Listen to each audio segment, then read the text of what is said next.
आज करूयात दोडका आणि हरभरा म्हणजेच आपले काले चणे असतात ना, त्याची भाजी आणि दोडक्याच्या सालीची चटणी।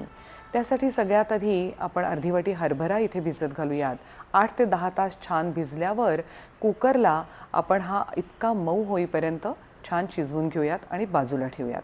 दोडक्याच्या सालीची काय, दुधी भोपळ्याच्या सालीची काय, चटणी इतकी छान लागते ना की काही वेळेला ती चटणी करावीशी वाटते, म्हणून ती भाजी घरात केली जाते, निदान आमच्याकडे तरी।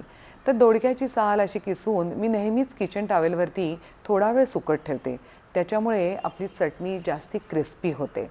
दोडका सरळ साधा चौकोनी चिरून घेतलाय आणि आता मी हा धुवून घेते आणि बेसिक फोडणी करून घेते। याच्यात कांदा लसूण नाही, मसाल्यांचा भडीमार नाही, वाटणं घाटणं नाहीत, तरीही दोन वेगळ्या टेक्स्चरच्या गोष्टी एकत्र आल्यावर भाजी किती छान लागते त्याचं हे उत्तम उदाहरण आहे। बेसिक मोहरी हिंग हळदीची फोडणी केल्यावर मी दोडका त्यात परतून घेते आणि दोडका शिजायला तर वेळ लागतच नाही।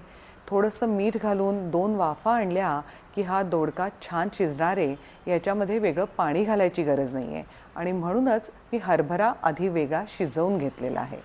आता याच्यामध्ये आपण लाल तिखट, थोडासा गोडा मसाला, थोडंसं ओलं खोबरं असं घालून हे एकदा परतून घेऊ आणि मग त्याच्यामध्ये मगाशी जो शिजवून ठेवलेला हरभरा आहे तो घालूयात आणि याला छान एकदा उकळून घेऊयात।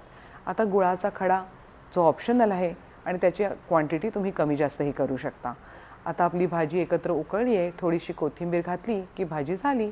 चटणी करण्यासाठी मी तेल गरम करायला ठेवलं आहे आणि मगाशी जी साल आपण वाळत घातलेली होती ना, ती तुम्हाला दाखवते की तो किस किती कोरडा झाला आहे, त्याच्यामुळे आता आपली चटणी छान कुरकुरीत किंवा क्रिस्पी होणार आहे।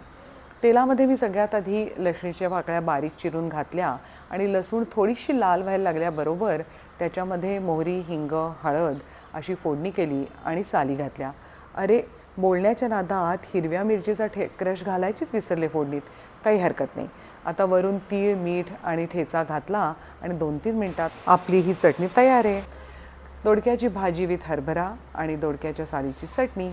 भेटूयात भाकरी टू ब्राउनीच्या पुढच्या एपिसोडमध्ये। बाय।